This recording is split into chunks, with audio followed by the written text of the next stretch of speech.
Salam alaikum wa rahmatullahi ta'ala wa barakatuh. Cours d'algèbre.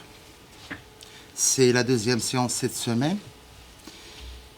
Pour la simple raison, donc il y a la séance du mercredi 1er avril et aujourd'hui, deuxième séance cette semaine, séance du vendredi 3 avril. Pourquoi j'ai programmé deux séances cette semaine? Pour la simple raison que on avait une séance de rattrapage. Peut-être vous l'avez oublié, mais bon, moi je ne l'ai pas oublié. Et de toute façon, je vous avais dit que j'allais organiser la séance de rattrapage la semaine avant les vacances. Donc c'est cette semaine. De toute façon, donc les vacances sont reportées, donc tant mieux. Donc comme ça nous donnera l'occasion d'avancer notre travail. Voilà, donc deuxième séance d'algèbre de cette semaine. Je rappelle, il y a eu la première séance avant-hier mercredi et aujourd'hui deuxième séance, celle du vendredi 3 avril. Bien, donc je reprends là où on s'est arrêté la dernière fois.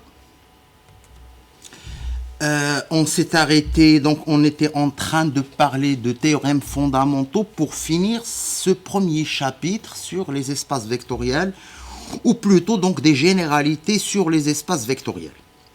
Alors, on avait parlé de sous-espaces vectoriels, je parle des théorèmes fondamentaux. On a parlé donc de l'intersection et de la somme. Et je vous avais dit que pour l'intersection et la somme, j'en parlerai un peu plus en détail en travaux dirigés.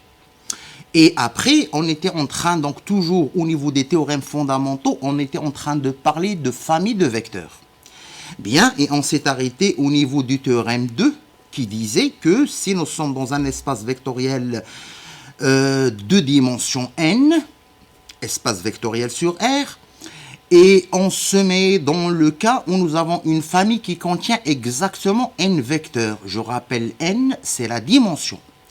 Alors, dans ce cas, nous avons l'équivalence. F est une base, équivalent elle est génératrice, équivalent elle est libre, équivalent déterminant de la famille F différent de 0. Voilà. Donc, autrement dit, si par exemple nous sommes dans R3, alors on va voir un exemple. Si nous sommes dans R3 et on nous donne 3 vecteurs, comme la dimension de R3 c'est 3 et nous avons 3 vecteurs, alors pour savoir s'ils forment une base, il suffit de calculer le déterminant. Et là, nous sommes devant deux cas. Soit le déterminant est égal 0, dans ce cas, la famille n'est pas libre. Elle n'est pas génératrice. Et ce n'est pas une base. Deuxième cas, si le déterminant est différent de 0, dans ce cas, la famille est libre, elle est génératrice, et évidemment, c'est une base. Bien, donc, comme vous voyez, apparaît donc le déterminant. Ce n'est pas la première fois qu'on va rencontrer le déterminant. Le déterminant, si vous l'avez remarqué, apparaît plusieurs fois lorsque nous sommes en train de traiter quelques notions en mathématiques. Quelque part, il est incontournable, ce déterminant. Quelque part, rappelez-vous, au premier semestre, on était en train de faire de l'analyse. Et lorsqu'on était en train de parler des fonctions de plusieurs variables, c'est pas très loin, hein, c'est pour vous rafraîchir la mémoire. Vous avez passé l'examen en janvier, l'examen d'analyse, donc il y a à peu près 3 mois. Et rappelez-vous, lorsqu'on avait parlé donc d'extrémum libre, de fonctions de plusieurs variables, bon, on avait traité le cas d'une fonction de 2 variables, mais lorsqu'on avait parlé d'extrémum libre, ou bien lorsqu'on avait parlé d'extrémum lié, dans les deux cas, rappelez-vous, lorsqu'on a parlé d'extrémum libre, rappelez-vous, première étape, recherche de candidats, deuxième étape, nature des candidats, on était amené à calculer un déterminant d'ordre 2, qu'on avait appelé le hessien, dans lequel il y avait les dérivées secondes. Et lorsqu'on a parlé des extrémums liés, rappelez-vous, cherchez les extrémums liés, cherchez les extrémums de la fonction sous la contrainte donnée. Alors, lorsqu'on utilisait la méthode de Lagrange, rappelez-vous, la même chose. Première étape, c'était recherche des candidats de la fonction L de Lagrange. Et deuxième étape, nature des candidats. Et là aussi, on était amené à calculer un déterminant d'ordre 3. Ça, c'est simplement pour vous rappeler que finalement, premier semestre, on était en train de faire de l'analyse. C'était la recherche d'extrémums libres ou liés. Et dans les deux cas, on était obligé de passer par un déterminant. Et là, la même chose, nous sommes en train de faire de l'algèbre. Là, on est en train de parler donc de famille de vecteurs. Et voilà, donc on se rend compte que, voilà, si on veut voir ou si on veut montrer qu'une famille de vecteurs forme une base ou non, donc finalement, ça se ramène à un calcul de déterminant. Donc simplement pour vous dire que le déterminant, c'est un objet très célèbre en mathématiques qui apparaît dans plusieurs notions. Que ce soit lorsqu'on fait de l'analyse ou lorsqu'on fait de l'algèbre ou autre chose, généralement, donc ça se ramène à un calcul de déterminant. Donc c'est l'occasion pour parler donc du calcul de déterminant et c'est l'objet de la séance d'aujourd'hui. Mais bon, avant de parler de calcul de déterminant, donc quelques exemples pour illustrer donc le théorème 2. Supposons par exemple, nous sommes dans R2. Et de toute façon, donc comme je disais, j'espère que vous arrivez à voir donc les diapositives qu'on projette. Sinon, vous pouvez suivre sur vos polycopiés. Là, par exemple, donc nous sommes dans l'espace R2. Donc, dimension de R2 égale 2. Rappelez-vous, la semaine dernière, on a dit dimension de Rn égale n. Donc, dimension de R2 égale 2. Et là, on nous donne deux vecteurs. Le vecteur U1, donc de coordonnées 4, 5. Le vecteur U2 de coordonnées moins 2, 3. Maintenant, je parle de coordonnées. Je ne dis plus composantes. Mais je rappelle, quand je dis U1 de coordonnées 4, 5, U2 de coordonnées moins 2, 3, par rapport à la base canonique de R2. Bien, alors la question... Est-ce que ces deux vecteurs forment une base de R2? Bien, on peut passer par la propriété caractéristique. Bon, ça on en a déjà parlé. Maintenant, c'est pour illustrer le théorème 2. Bien, nous sommes dans R2, il est de dimension 2, et nous avons une famille qui contient deux vecteurs. Bien, donc pour savoir si c'est une base, j'applique le théorème 2, je vais calculer le déterminant de cette famille. Alors là, s'il vous plaît, donc suivez-moi. Regardez le vecteur 1, c'est le vecteur 4, 5. Je vais le placer sur la première colonne du déterminant. Autrement dit, je vais le placer verticalement. Quand je dis colonne, c'est vertical. Quand je dis ligne, c'est horizontal. J'ai placé donc le vecteur U1, regardez. Donc il est sur la première colonne, 4, 5. Donc c'est sur la première colonne, je place 4, 5. Le deuxième vecteur U2, moins 2, 3, je le place sur la deuxième colonne. Donc, ça veut dire verticalement. Moins 2, 3. Donc, théorème 2, quand on dit déterminant de la famille F, ça revient tout simplement à prendre les vecteurs et les placer, donc, soit en colonne, ça veut dire vous placez le premier vecteur sur la première colonne, le deuxième vecteur sur la deuxième colonne, etc. Dans notre exemple, nous avons deux vecteurs. J'ai placé le premier sur la première colonne, le deuxième sur la deuxième colonne. Mais je dis également, vous pouvez, et ça on aura le temps d'en parler par la suite avec les exemples et les exercices, soit vous placez vos vecteurs en colonne, soit vous pouvez les placer en ligne. Autrement dit, là j'ai préféré les placer en colonne, mais vous pouvez également les placer en ligne. Autrement dit, 4, 5, le premier vecteur, vous pouvez le placer sur la première ligne. Et le deuxième vecteur, moins 2, 3, vous pouvez le placer sur la deuxième ligne. Au fait, le déterminant ne change pas. Donc, que vous placez vos vecteurs en colonne, ou bien vous les placez en ligne, le déterminant ne change pas. Ça, c'est une propriété du déterminant. Comme je disais, donc c'est l'objet de la séance d'aujourd'hui, on en parlera tout à l'heure, mais bon, c'est bon à savoir dès maintenant. Voilà, placez vos vecteurs soit en colonne, le premier sur la première colonne, le deuxième sur la deuxième colonne, etc. Ou bien vous les placez en ligne, le premier sur la première ligne, le deuxième sur la deuxième ligne, etc. Je rappelle, le déterminant ne change pas. Ça veut dire quoi, il ne change pas? Ça veut dire qu'il a la même valeur. Et donc ça, je disais, donc on en parlera également lorsqu'on va parler de matrice et transposée d'une matrice. On verra qu'une matrice et sa transposée, c'est quoi la transposée d'une matrice? C'est ce principe, au fait les lignes deviennent colonnes. On verra qu'une matrice et sa transposée, au fait, ont le même déterminant. Donc ça, c'est simplement pour dire la chose suivante. Placez-vous vecteurs soit en colonne, soit en ligne, au fait le déterminant aura la même valeur. Bien, alors dans ce cas-là, pour ces deux vecteurs, U1, U2. Voilà, donc je calcule le déterminant. Donc j'en parlerai tout à l'heure. On va revenir donc sur le calcul d'un déterminant quelconque, d'ordre 2, d'ordre 3, etc., d'ordre n. Mais bon, je pense que tout le monde, vous savez tous qu'un déterminant de 2, donc ça, au fait c'est 4 fois 3, moins 5 fois moins 2. C'est-à-dire 12 plus 10. Voilà, faites attention, donc j'en parlerai tout à l'heure. Au fait, c'est A fois D moins B fois C, moins. Alors ça fait 12, moins 10, ça veut dire plus 10, 22. Au fait, ce qui compte, c'est de savoir, est-ce qu'il est égal à 0, est-ce qu'il est différent de 0, comme le précise le théorème. Bien, alors, notre déterminant I différent de 0, c'est terminé. Ces deux vecteurs forment une base de R2, ce qui sous-entend qu'ils forment une famille libre et une famille génératrice. Donc, ils forment à la fois une famille libre, une famille génératrice, et par conséquent, c'est une base de R2. Voilà, donc le déterminant, au fait, il facilite les choses. Il suffit de calculer le déterminant différent de 0, c'est une base. Mais au fait, c'est ce que j'avais dit lorsqu'on avait parlé de la propriété caractéristique. J'avais dit la propriété caractéristique, au fait, a le double avantage. Elle nous permet de montrer que c'est une base et elle nous donne en même temps les coordonnées. Donc là, le déterminant, il vous permet de montrer que c'est une base, mais il ne donne pas les coordonnées. Alors, un deuxième exemple, maintenant dans R3, la même chose. Nous sommes dans R3, rappelez-vous, dimension de R3, c'est 3. Et là, on nous donne 3 vecteurs U1, U2, U3. La question qu'on nous pose, est-ce que ces 3 vecteurs forment une base de R3?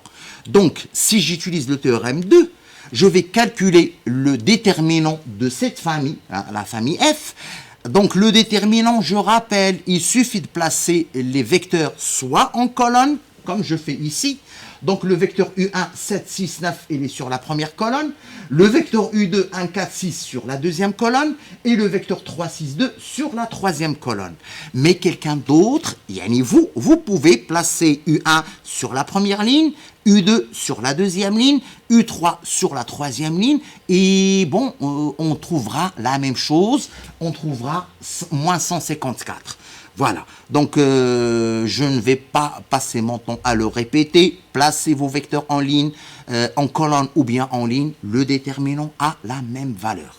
Bien, alors dans cet exemple-là, bien, je rappelle que, bon, je sais que la plupart savent calculer un déterminant d'ordre 3, puisqu'on était obligé donc de vous rappeler comment on calcule un déterminant d'ordre 3. Au premier semestre, lorsqu'on a parlé, je rappelle, d'extrémum lié, et lorsqu'on avait parlé de la méthode de Lagrange, on avait un haïtien à calculer, c'était un déterminant d'ordre 3, et donc, rappelez-vous, je vous avais montré comment calculer un déterminant d'ordre 3, parce que bon, la plupart des étudiants savent calculer un déterminant d'ordre 3, mais au premier semestre, certains m'avaient demandé, au fait, d'expliquer comment on calcule un déterminant d'ordre 3. Voilà, donc de toute façon, je reviendrai tout à l'heure sur le calcul de déterminant. Donc là, tout simplement, j'ai développé suivant la première ligne. C'est la méthode qu'on va voir. Bon, pour ce déterminant, donc on trouve égal moins 154. Donc, différent de 0. Donc, ces 3 vecteurs forment une base de R3. Ce qui veut dire qu'ils forment une famille libre, ils forment une famille génératrice, ils forment une base de R3. Donc voilà, donc le déterminant, donc c'est très pratique pour montrer qu'une famille de vecteurs est une base, mais je rappelle, c'est dans le cas où votre famille contient n vecteurs, sachant que n, c'est la dimension de l'espace vectoriel dans lequel nous sommes. Voilà, donc c'est l'occasion donc de parler de déterminants. Donc le paragraphe 7, c'est le dernier paragraphe du chapitre 1 sur donc les espaces vectoriels. Alors on termine par calcul de déterminants. Bien, alors le déterminant du deuxième ordre, ça veut dire d'ordre 2, est simple à calculer. Donc vous savez tous calculer un déterminant d'ordre 2. Et donc plus fastidieux pour les ordres supérieurs. Plus fastidieux, ça veut dire un peu, la méthode est simple, mais quand on dit fastidieux, ça veut dire c'est un peu ennuyeux. Hein, on s'ennuie, c'est un calcul qu'on maîtrise, mais c'est un peu lent. C'est ça, fastidieux, c'est un peu ennuyeux comme calcul. Bien, alors maintenant, révisons le calcul de déterminant. Bon, je ne vais pas vous expliquer ce que c'est qu'un déterminant. ce n'est pas l'objet de notre cours. Je vais simplement vous expliquer comment on calcule un déterminant. Mais si je veux vous expliquer rapidement ce que c'est que le déterminant, je dirais tout simplement que c'est un instrument de mesure qui permet de mesurer la dépendance linéaire entre un certain nombre de vecteurs. Autrement dit, le déterminant, c'est un instrument très très pratique. On lui donne un certain nombre de vecteurs. Bien. Et on calcule ce déterminant. Si le déterminant égale 0, ça veut dire que les vecteurs sont linéairement dépendants. S'il est différent de 0, ça veut dire que les vecteurs sont linéairement indépendants. Voilà, donc le déterminant, c'est un instrument de mesure qui permet de mesurer la dépendance linéaire entre les vecteurs. C'est un instrument de mesure qui est franchement magique. Bien, alors commençons par le cas simple. Déterminant d'ordre 2. Au fait, tout le monde sait qu'un déterminant d'ordre 2, donc ce que vous appelez la règle gamma. Bon, vous pouvez l'appeler la règle gamma. Bon. Au fait, un déterminant d'ordre 2, regardez. Au fait, il faut voir AB, puisque nous sommes en train de faire de l'algèbre linéaire, AB comme un vecteur. AB. Première colonne. Je vais l'appeler le vecteur U1. Et CD, au fait, je vais l'appeler le vecteur U2. Bien. Nous, on sait très bien qu'un déterminant d'ordre 2, sa valeur, c'est A fois D moins B fois C. A fois D moins B fois C. Tout le monde sait ça. Maintenant, s'il vous plaît, une question que je pose. Pourquoi un déterminant d'ordre 2, A sur B, C sur D, pourquoi il est égal à A fois D moins B fois C? Je pense que vous êtes déjà posé cette question. Pourquoi c'est égal à ça? Eh bien, voilà. Maintenant, c'est le moment de comprendre cette définition d'un déterminant d'ordre 2. Regardez le vecteur AB. Supposons que c'est U1. Et le vecteur CD, supposons que c'est le vecteur U2. Bien. Alors, la question qu'on se pose, est-ce que le vecteur AB et le vecteur CD, est-ce qu'ils sont linéairement dépendants? Est-ce qu'ils forment une famille liée? Supposons que AB, le vecteur AB, au fait, et le vecteur CD, supposons qu'ils sont linéairement dépendants. Autrement dit, ils forment une famille liée. Ça veut dire quoi? Eh bien, ça veut dire que le vecteur U1 est combinaison linéaire de U2. Ça veut dire quoi U1 est combinaison linéaire de U2? Ça veut dire que U1 égale un coefficient alpha, un scalaire alpha fois U2. Ça veut dire quoi? Maintenant, remplacer U1, U2 par leur valeur. Ça veut dire que AB égale alpha fois CD. Ça veut dire quoi? Ben, ça veut dire que A, c'est alpha fois C, et que B, c'est alpha fois D. Autrement dit, les deux vecteurs sont linéairement dépendants. Ça veut dire qu'il existe un coefficient, un scalaire alpha, tel que A égale alpha fois C, et tel que B égale alpha fois D. Bien, ça veut dire quoi? Ben, ça veut dire que si on fait A divisé par C, c'est égal alpha. Et si on fait B divisé par D, c'est égal alpha. Ça veut dire que forcément A sur C égale B sur D. J'en parle oralement. Mais bon, vous pouvez donc me suivre, vous pouvez noter. Ça veut dire que A divisé par C égale B divisé par D égale alpha. Et si vous avez A divisé par C égale B divisé par D, eh bien ça veut dire A fois D égale B fois C. Ce qui veut dire que A fois D moins B fois C égale 0. Donc finalement, le vecteur AB et le vecteur CD sont linéairement dépendants. Ça veut dire forcément que A fois D moins B fois C égale 0. Donc c'est pour ça, c'est d'où cette définition. Au fait, un déterminant d'ordre 2, c'est A fois D moins B fois C. Quelqu'un a eu cette idée intelligente de noter le déterminant en l'écrivant avec 2 barres. Au fait, c'est une notation. Les 2 barres, on écrit A, B, C, D, mais au fait, on sait très bien que c'est A fois D moins B fois C, parce qu'on sait très bien que c'est le vecteur AB et le vecteur CD sont linéairement dépendants, forcément A fois D moins B fois C égale 0. Et évidemment, ils ne sont pas linéairement dépendants, ça veut dire qu'ils sont indépendants, équivalent à A fois D moins B fois C différent de 0. Donc ça, c'est pour vous expliquer Pourquoi un déterminant d'ordre 2, il est égal au produit, donc A fois D, donc les termes diagonaux, moins le produit donc des autres termes B fois C. Voilà, donc là je suis revenu rapidement sur la définition d'un déterminant d'ordre 2, pour vous expliquer d'où vient donc cette définition, pourquoi il est égal à A fois D moins B fois C. C'est simplement pour savoir si A, B et C, D en tant que vecteurs, est-ce qu'ils sont linéairement dépendants ou est-ce qu'ils sont linéairement indépendants. Bien, donc je m'arrête là sur les déterminants d'ordre 2 parce que tout le monde sait calculer un déterminant d'ordre 2. J'insiste simplement, n'oubliez pas le signe moins. Hein, certains l'oublient. Donc là, vous avez quelques exemples de calcul. Donc suivez avec moi ou vous les avez sur le polycopier. Donc le déterminant D1, par exemple, moins 5, 4, 7, 6. Rappelez-vous, moins 5 fois 6, ça fait moins 30. Moins 4 fois 7, ça veut dire moins 28. Alors ça fait au total moins 30, moins 28, ça fait moins 58. Vous avez un deuxième exemple, D2, le déterminant donc 10, 20, moins 5, moins 10. Donc 10 fois moins 10, ça fait moins 100. Moins 20 fois moins 5, ça veut dire plus. Alors ça fait moins 100, plus 100, ça fait 0.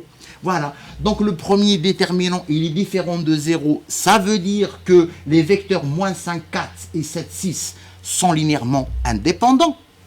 Mais ça veut dire également, si vous prenez la première ligne, le vecteur moins 5, 7 et le vecteur 4, 6 sont linéairement indépendants. Par contre, le deuxième vecteur, le deuxième déterminant, comme il est égal à 0, alors on peut dire que le vecteur 10, 20, ce sont des vecteurs de R2. Donc, on utilise un déterminant d'ordre 2 lorsque nous sommes dans R2. Donc, le vecteur 10, 20 et le vecteur moins 5, moins 10, au fait, ils sont linéairement dépendants. D'ailleurs, ça se voit. 10, 20, c'est égal moins 1 demi, moins 2 fois moins 5, moins 10. Donc, au fait, ils sont linéairement dépendants. Et la même chose, si vous prenez la première ligne, le vecteur 10, moins 5 et le vecteur 20, moins 10, eh bien, ils sont linéairement dépendants. Bon, maintenant, parlons des cas supérieurs. Hein. Comme je disais, donc déterminant d'ordre 2, donc ça ne pose de problème à personne. Maintenant, pour les cas supérieurs, donc déterminant d'ordre 3, donc je vais revenir sur la méthode qu'on avait vue au premier semestre, donc qui nous avait permis de calculer un déterminant d'ordre 3, et au fait, on va la généraliser à un déterminant d'ordre 4, d'ordre 5 et d'ordre n dans le cas général. Bien, alors, je vais vous exposer cette méthode qui s'appelle développer suivant une ligne ou une colonne. Mais je tiens à le dire dès maintenant, ce n'est pas la meilleure méthode pour calculer un déterminant. La meilleure méthode pour calculer un déterminant, quand je dis la meilleure méthode, la plus rapide, la meilleure méthode, c'est la méthode de pivot de Gauss. Mais ce n'est pas la méthode de pivot de Gauss qu'on avait vue pour les systèmes linéaires. C'est presque la même chose à quelques petites variantes près. Bon, parce que le déterminant, comme je disais, il a plusieurs propriétés, au fait, qui peuvent nous permettre d'utiliser la méthode de Gauss pour calculer un déterminant. Mais comme on a parlé de la méthode de Gauss pour la résolution des systèmes linéaires, et donc pour enrichir le cours, donc j'ai pensé plutôt vous montrer une deuxième méthode différente de la méthode de Gauss pour calculer un déterminant. Bien, alors, la méthode s'appelle, c'est le nom de la méthode. Donc quand vous voulez citer cette méthode, vous dites selon la méthode, entre guillemets, développer suivant une ligne ou une colonne. Bien, alors, cette méthode, elle permet de ramener, donc on commence par le cas d'un déterminant d'ordre 3, et après, donc comme je disais, on va généraliser au cas d'un déterminant d'ordre 4, d'ordre 5, etc. Bien. Alors, cette méthode, elle permet de calculer, de ramener le calcul d'un déterminant d'ordre 3 au calcul de 3 déterminants d'ordre 2. C'est-à-dire, bien, supposons on va développer suivant la première colonne. Donc, regardez notre déterminant. Première colonne, c'est ABC, c'est un vecteur. Deuxième colonne, A', B', C', deuxième vecteur. Et troisième colonne, A seconde, B seconde, C seconde. Alors, supposons on va développer suivant la première colonne. Alors, voilà la méthode. Je sais que vous la connaissez, mais je vais la répéter. Au fait, c'est égal. Je prends le premier coefficient A avec un signe plus. Donc, quand on commence, c'est toujours avec un signe plus. Alors, je dis plus A, le premier coefficient qui est sur la première ligne, première colonne, le A. Donc je fais plus A, et donc je supprime la première colonne et la première ligne où se trouve le coefficient A. Et je prends le déterminant de 2 qui reste. Alors si vous supprimez, mais virtuellement dans votre de tête ou avec un crayon sur la feuille, si vous supprimez la première ligne, A', A' seconde, et la première colonne A, B, C, qu'est-ce qui reste? Au fait, il reste le déterminant d'ordre 2, B', C', B seconde, C seconde. Bien. Alors, au fait, c'est égal plus le coefficient A fois ce déterminant. Après, j'alterne le coefficient. J'ai commencé par plus, maintenant c'est moins. Donc, quand je passe au deuxième, je rappelle, on développe suivant la première colonne. Quand j'arrive au deuxième coefficient de la première colonne, le B, au fait, c'est moins B. Et le même principe, je supprime la ligne et la colonne où se trouve le B. Et je récupère le déterminant d'ordre 2 qui reste. Qu'est-ce qui reste? Il reste A', A seconde, C', C seconde. C'est le déterminant qui est multiplié par le B. Après, maintenant, je continue sur la première colonne. Maintenant, je passe au coefficient suivant, le C. Alors, il faut alterner le signe. C'était plus A, moins B. Maintenant, plus C. Plus C. Et toujours le même principe. Je vais supprimer la ligne et la colonne où se trouve le C. Et je récupère le déterminant d'ordre 2 qui reste. Donc, qu'est-ce qui reste? Quand je supprime la première colonne et la troisième ligne où se trouve le C, il reste A', A seconde, B', B seconde. Voilà. Et donc finalement, cette méthode, elle me permet, au fait, elle ramène le calcul d'un déterminant d'ordre 3 à 3 déterminants d'ordre 2 quand c'est calculé. Maintenant, il suffit de calculer les déterminants d'ordre 2, on les remplace par leur valeur et on calcule et on a la valeur de notre déterminant. Alors, un exemple de déterminant d'ordre 3, je sais que ça, on l'a vu au premier semestre, mais c'est simplement pour rappeler. Alors, je vais développer suivant la première colonne. Regardez, 1, 2, 3. Je commence toujours par plus. Alors, plus, donc le premier coefficient, le 1, plus 1 fois, et donc je supprime la première colonne et la première ligne où se trouve le 1. Et je prends le déterminant de 2 qui reste. C'est le déterminant, donc 3, 1, 1, 2. Après, donc, je continue sur la première colonne. Moins le deuxième coefficient, moins le 2. Alors, moins 2 fois, même principe. Je supprime la ligne et la colonne où se trouve le 2. Et je récupère le déterminant d'ordre 2 qui reste. C'est le déterminant 2, 3, 1, 2. La même chose, maintenant, je passe au troisième coefficient, donc de la première colonne. Je rappelle, parce qu'on a choisi de développer suivant la première colonne. Alors, plus 3, donc j'alterne les coefficients. J'ai commencé par plus 1, moins 2, et maintenant plus 3. Et donc, le même principe, je supprime la ligne et la colonne où se trouve le 3, et je prends le déterminant de 2 qui reste, c'est le déterminant 2, 3, 3, 1.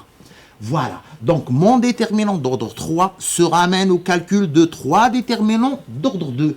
Maintenant, je remplace chaque petit déterminant d'ordre 2 par sa valeur. Et donc, par exemple, le premier déterminant, sa valeur, c'est 5, 6 moins 1. Le deuxième, au fait, c'est 4 moins 3, ça veut dire 1. Le troisième déterminant, au fait, c'est 2 moins 9, c'est moins 7. Maintenant, donc, je n'oublie pas. 1 fois le premier déterminant, moins 2 fois le deuxième, plus 3 fois le troisième. Et donc, la valeur de votre déterminant, c'est moins 18. Donc, ce déterminant, il est différent de 0. Qu'est-ce qu'on peut en déduire? Eh bien, si vous prenez la première colonne et vous la voyez comme vecteur, le vecteur 1, 2, 3. Maintenant, la deuxième colonne, le vecteur 2, 3, 1.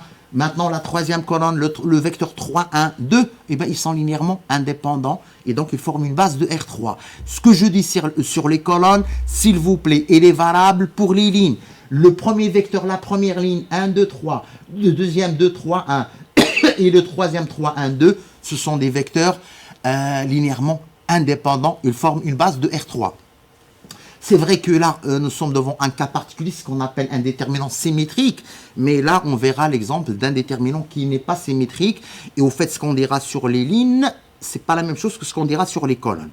Bien, alors, deuxième exemple. Voilà, deuxième déterminant. Le même principe.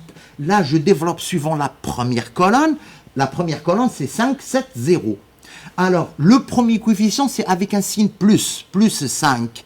Et je supprime la première ligne et la première colonne où se trouve le 5. Et je récupère le déterminant de 2 qui reste. C'est le déterminant 4 moins 3, 10, 6. Après, donc, toujours selon la première colonne, alors moins 7. J'ai commencé par plus 5. Le deuxième, c'est moins. J'alterne les signes. Donc, moins 7 fois, et je supprime la deuxième ligne et la première colonne où se trouve le 7, et je récupère le déterminant de 2 qui reste. Le déterminant moins 1, 2, 4, 10, 6. Bien, maintenant, toujours selon la première colonne, plus 0 fois le déterminant de 2 qui lui correspond. Mais au fait, quand on arrive à plus 0 fois quelque chose, on sait très bien que c'est 0. Mais rien que pour donc terminer l'explication, au fait, même principe, donc plus 0 fois, je supprime la troisième ligne et la première colonne où se trouve 0 et je récupère le déterminant d'ordre 2 qui reste, ça veut dire moins 1, 2, 4, moins 3. Mais je vous dis, comme c'est multiplié par 0, au fait, c'est 0. Voilà, je remplace chaque déterminant d'ordre 2 par sa valeur. Et donc, la valeur de mon déterminant D2 égale 452. Bien, alors, même remarque que tout à l'heure, hein, pour ne pas oublier le théorème 2 qu'on vient de voir. Alors, ça veut dire quoi? Ce déterminant est égal à 452, donc il est différent de 0. Qu'est-ce qu'on peut en déduire? On peut dire que les vecteurs colonnes, 5, 7, 0, et le deuxième, moins 1, 4, 10, et le troisième, 2, moins 3, 6, on peut dire qu'ils forment une base de R3. De même pour les lignes.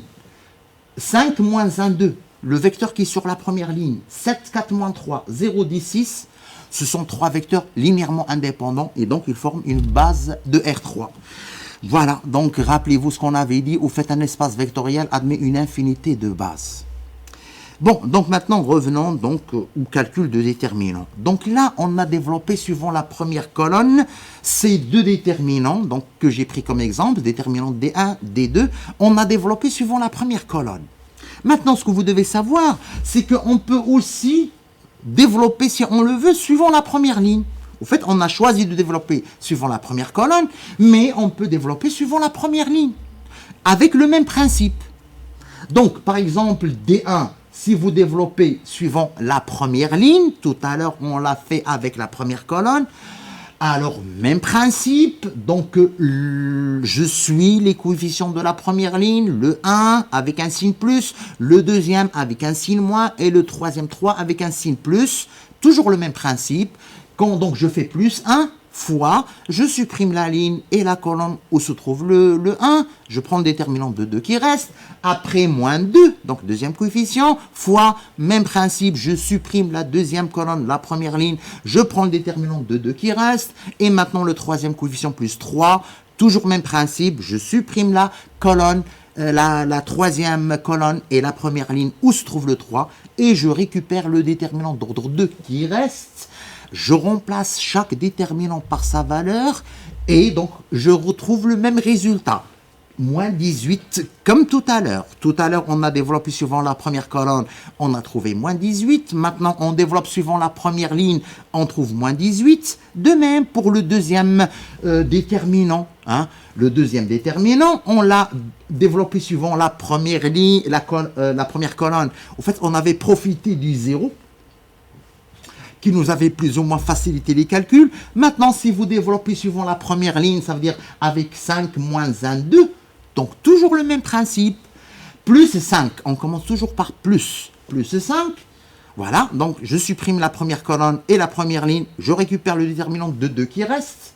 Après, moins, entre parenthèses, moins 1. Moins le deuxième coefficient.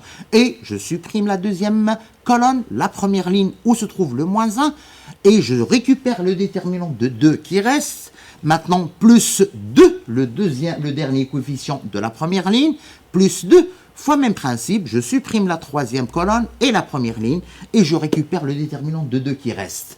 Maintenant, si vous remplacez chaque petit déterminant par sa valeur, eh ben, on retrouve le même résultat, 452, comme tout à l'heure. Voilà, donc, je pense qu'on peut déjà donner la première conclusion.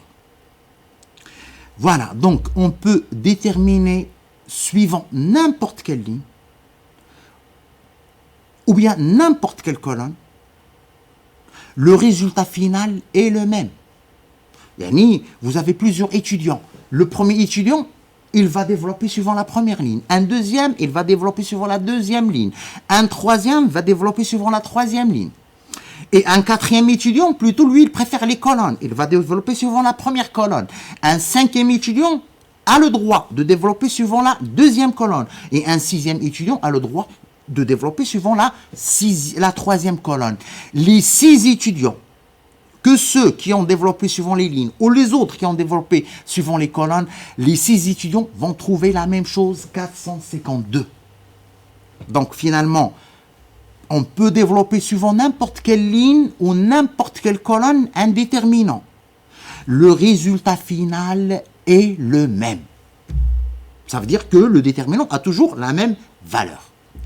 Bien, alors, on développe suivant quelle ligne ou quelle colonne? J'en parle pas maintenant, on en parlera tout à l'heure. Voilà. Donc, cette méthode, comme je disais, elle consiste à ramener le calcul d'un déterminant d'ordre 3 à 3 déterminants d'ordre 2 quand c'est calculé. Maintenant, on généralise. Alors, pour les déterminants d'ordre 4, bien, si on utilise cette méthode, je rappelle, la méthode s'appelle méthode de calcul de déterminant, entre guillemets, développée suivant une ligne ou une colonne. Parce qu'on vient de le dire, le résultat final est le même. Alors, supposons nous avons un déterminant d'ordre 4. Alors, c'est un déterminant un peu particulier. Au fait, c'est 1, 2, 3, 4. Après, donc, prenez donc le suivant dans la liste. Vous avez 1, 2, 3, 4. Après, donc, j'ai mis 2, 3, 4, 1. Après 3, 4, 1, 2. Et après 4, 1, 2, 3. Ça veut dire que vous avez 1, 2, 3, 4.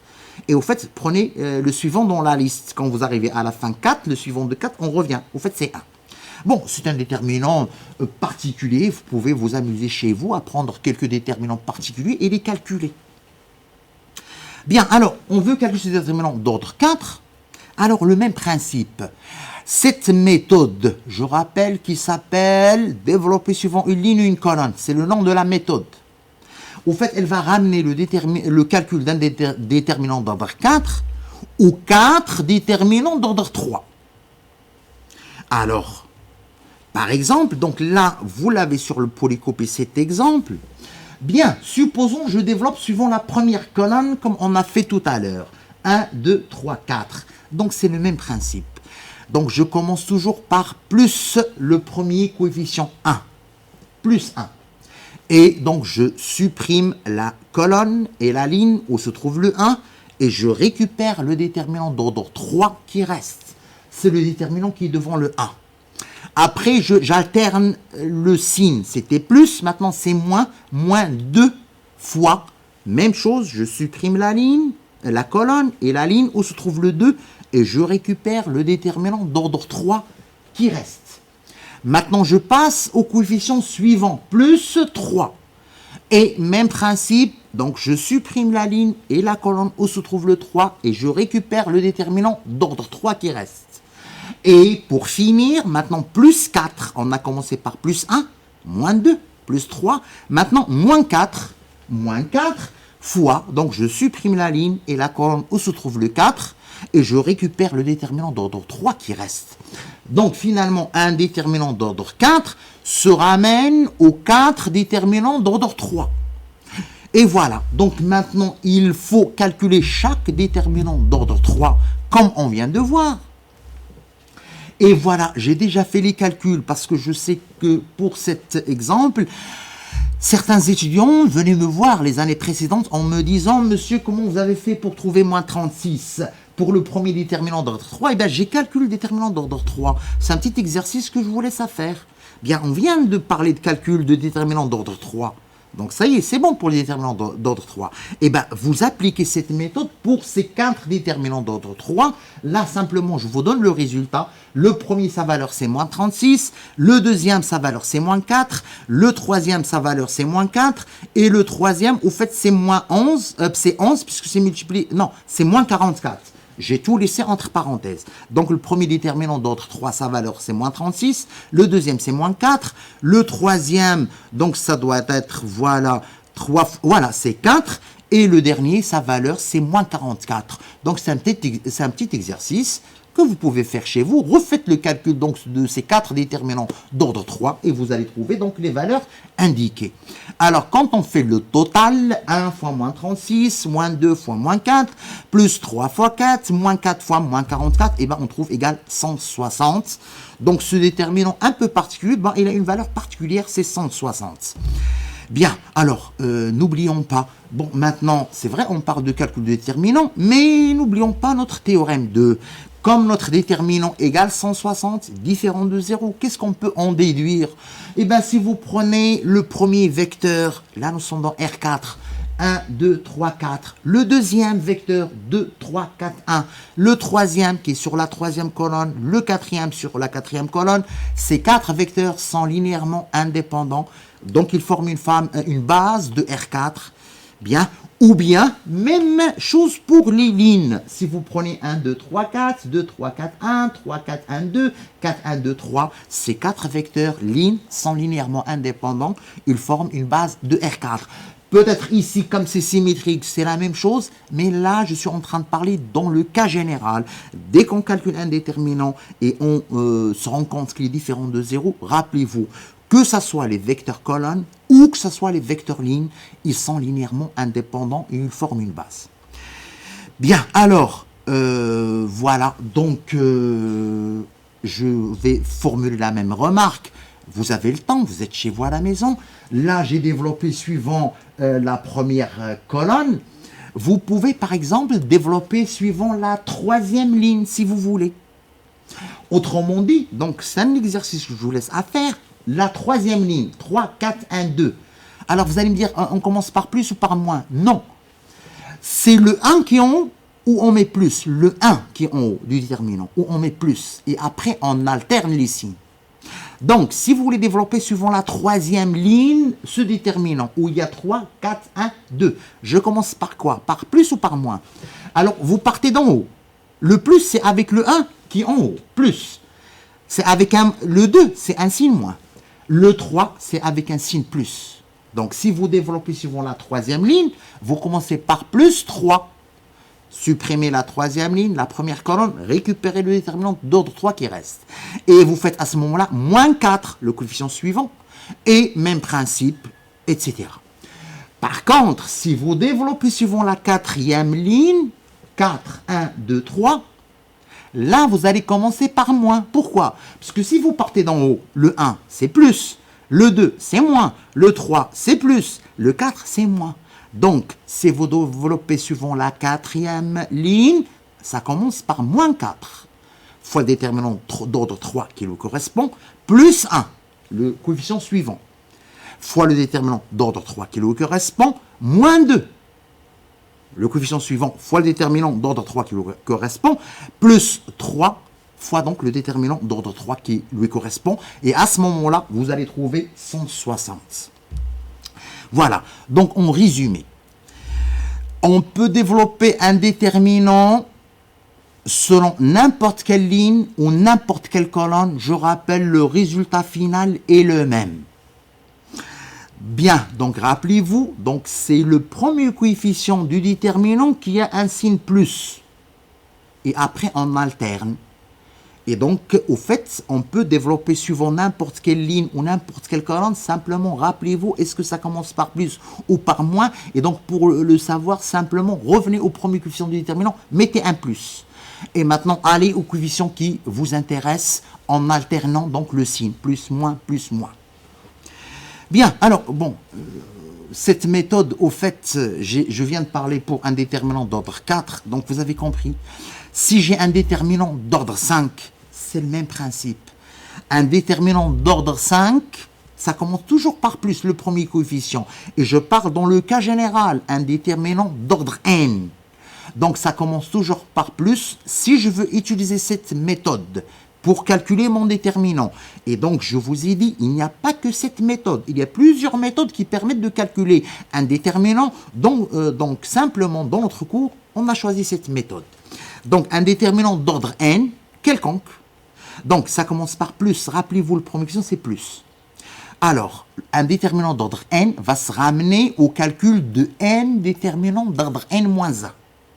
Par exemple, un déterminant d'ordre 5, et bien, si on suit cette méthode, ben, au fait, ça se ramène au calcul de 5 déterminants d'ordre 4. 5 déterminants d'ordre 4. Chaque déterminant d'ordre 4, comme on vient de voir, se ramène à 4 déterminants d'ordre 3. Et chaque déterminant d'ordre 3 se ramène à 3 déterminants d'ordre 2, etc. Donc, au fait, on part de déterminants d'ordre 5 à 5 déterminants d'ordre 4. On calcule chaque déterminant d'ordre 4, qui se ramène au calcul du déterminant d'ordre 3. Chaque déterminant d'ordre 3 se ramène à 3 déterminants d'ordre 2, jusqu'à ce qu'on arrive à l'ordre 2 qu'on sait calculer, et on remonte pour avoir la valeur de notre déterminant d'ordre 5. Voilà. Donc, cette méthode vous permet de calculer n'importe quel déterminant, un déterminant d'ordre n. Alors, juste une minute, puisque le temps déborde, juste une minute. Voilà, supposons que vous êtes devant ce déterminant. Donc ça, c'est pour arriver à une conclusion importante. Supposons que vous êtes devant ce déterminant. Et on vous dit que vous avez le droit de développer suivant n'importe quelle ligne ou n'importe quelle colonne. Vous savez que le résultat final sera le même. Alors, je vous pose la question, vous allez développer suivant quelle ligne ou bien quelle colonne? Si vous regardez bien ce déterminant, vous allez vous rendre compte qu'il y a 2 zéros sur la troisième colonne. Et donc, au fait, il vaut mieux développer suivant la troisième colonne, 0, 0, 1, 2. Pourquoi? Parce que les zéros, au fait, fois quelque chose, ça fait 0. Donc, si vous développez suivant la troisième colonne, au fait, ce déterminant d'ordre 4 va se ramener à 2 déterminants d'ordre 3. Et au fait, vous gagnez du temps. Et donc, là, j'arrive à la conclusion finale. Donc là, je rappelle, nous sommes en train de parler de calcul de déterminants suivant cette méthode, je rappelle, qui s'appelle développer suivant une ligne ou une colonne. En opposition avec d'autres méthodes, comme la méthode de Gauss et d'autres méthodes. Voilà, donc la conclusion finale. Pour calculer un déterminant, je parle dans le cas général d'ordre n, vous pouvez développer suivant n'importe quelle ligne ou n'importe quelle colonne. Je rappelle, le résultat final est le même. Il vaut mieux développer suivant la ligne ou la colonne qui comporte le maximum de zéros. Pourquoi? Simplement pour gagner du temps. C'est le cas de ce déterminant. Vous avez intérêt, mais vous n'êtes pas obligé, vous avez intérêt à développer suivant la troisième colonne parce qu'il y a 2 zéros. Et donc, au lieu d'avoir 3 ou 4 déterminants d'ordre 3, au fait là, si vous développez suivant la troisième colonne, vous n'aurez que 2 déterminants d'ordre 3 à calculer. Et donc, vous gagnez du temps par rapport aux autres. Voilà. Donc, je m'arrête là pour la séance d'aujourd'hui. Donc, on a parlé rapidement, parce que donc, je suis limité par le temps, donc de calcul de déterminants. Et voilà. Donc, la semaine prochaine, on va passer au chapitre 2, les applications linéaires. Donc, je vous remercie. Et donc, je vous donne rendez-vous la semaine prochaine, Inch'Allah Rahman Rahim. Merci à vous.